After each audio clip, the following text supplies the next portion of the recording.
आप देख रहे हैं वासुदेव शॉर्ट्स। जी, हमने आपको अपनी पिछली वीडियो में अपडेट किया था कि इस वक्त नैब ने कमर कस ली है और मलिक रियाज के पीछे है। हो सकता है मलिक रियाज को गिरफ्तारी के लिए भी कुछ अमल किए जाएं।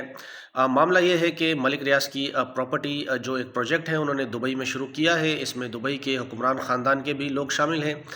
तो उसके बाद नैब ने अवाम से अपील की कि आप मलिक रियाज का जो प्रोजेक्ट है बेरिया टाउन का यानी दुबई में, इसमें इन्वेस्टमेंट आप ना करें। इससे होगा ये कि फिर मनी लॉन्ड्रिंग के ज़िम्मे में आप आ जाएंगे और फिर आपसे तहकीकात भी की जा सकती हैं।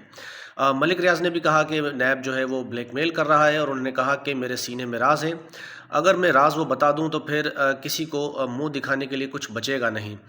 इस पर राणा सनवाला साहब जो वज़ीर आज़म साहब के मुशीर हैं, इन्होंने कहा कि मलिक रियाज का जो प्रोजेक्ट दुबई में है, इससे हुकूमत को तशवीश है और ऐसा होगा ये कि सारी इन्वेस्टमेंट जो है वो पाकिस्तान से उठकर प्रॉपर्टी की दुबई में चली जाएगी और पाकिस्तान के लिए गहरा घाव होगा। ऐसा कहना था राणा सनवाला साहब का। मज़ीद वो कहते हैं कि अगर नैब ने मलिक रियाज के ख़िलाफ़ कोई एक्शन लेने का सोचा है तो फिर पाकिस्तान की इसमें बेहतरी ही होगी।